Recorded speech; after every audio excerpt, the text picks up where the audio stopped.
দর্শক, ঢাকা বিশ্ববিদ্যালয় এলাকায় এই মুহূর্তে আছেন আমাদের সহকর্মী মাজহারুল হক মুহাজির। কথা বলছি তার সাথে। মুহাজির, ক্যাম্পাসের পরিস্থিতি এখন কেমন দেখতে পাচ্ছেন, আমাদেরকে জানাবেন। জি, আপনারা দেখতে পাচ্ছেন যে এই মুহূর্তে ঢাকা বিশ্ববিদ্যালয় শহীদুল্লাহ হল এলাকার কিন্তু একদমই অবস্থা খুবই খারাপ। যে ছাত্রলীগের যারা ছিল এতক্ষণ কিন্তু এখানে দফায় দফায় আসলে কিছুক্ষণ পরপর ককটেল বিস্ফোরণ ছিল, ইটপাটকেল বৃষ্টির মতো ছিল। আমরা এখানে আইন শৃঙ্খলা বাহিনীর উপস্থিতি দেখতে পাচ্ছি এবং এখন কিন্তু পরিস্থিতি শান্ত করার সর্বোচ্চ চেষ্টা করা হচ্ছে। এবং আমি যদি একটু আপনাকে জানাই যে আজকে কিন্তু গত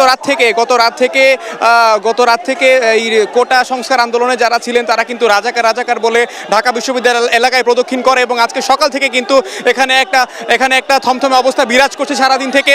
এবং একই সাথে আরেকটু বলতে হয় যে এখানে আইন শৃঙ্খলা বাহিনী যারা আছেন কিছুক্ষণ আগেই তারা এখানে এসেছেন। কিছুক্ষণ আগে আইন শৃঙ্খলা বাহিনী পরিস্থিতি শান্ত করার চেষ্টা করছেন, কিন্তু এখনো কিন্তু পরিস্থিতি হয়নি বলা যায়। শহীদুল্লাহ হলের যারা শিক্ষার্থী আছেন কোটা সংস্কার আন্দোলন তারা এখানে অবস্থান নিচ্ছেন এবং ছাত্রলীগকে ভুয়া বলে কিন্তু তারা স্লোগান দিচ্ছেন এবং একই সাথে তারা আসলে সবাই চেষ্টা করছেন যে পরিস্থিতি যেভাবে শান্ত রাখা যায়। আপনারা দেখতে পাচ্ছেন যে এখানে হলের যারা তারা কিন্তু আসলে খুবই উশৃঙ্খল হয়ে গেছেন বের হওয়ার জন্য। এবং একই সাথে ছাত্রলীগের যারা ছিলেন তারা কিন্তু কিছুক্ষণ পর এর আগে আমরা যখন দেখেছিলাম তারা কিন্তু প্রবেশ করছেন, বেরোচ্ছেন, ইট পাটকেল ছুটছেন, ওই হলের ছাদ থেকে কেউ ইট মারছেন, এখান থেকে যারা আছেন নিচ থেকে ইট মারছেন। এর মধ্যে অনেকেই আহত হয়েছেন।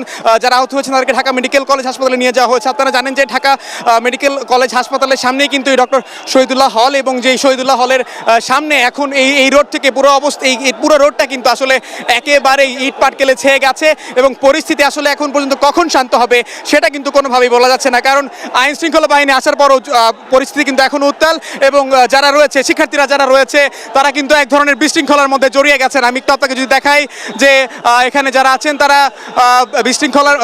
আইন শৃঙ্খলা বাহিনী অর্থাৎ পুলিশের কথাও শুনছেন, এরকম একটা অবস্থা।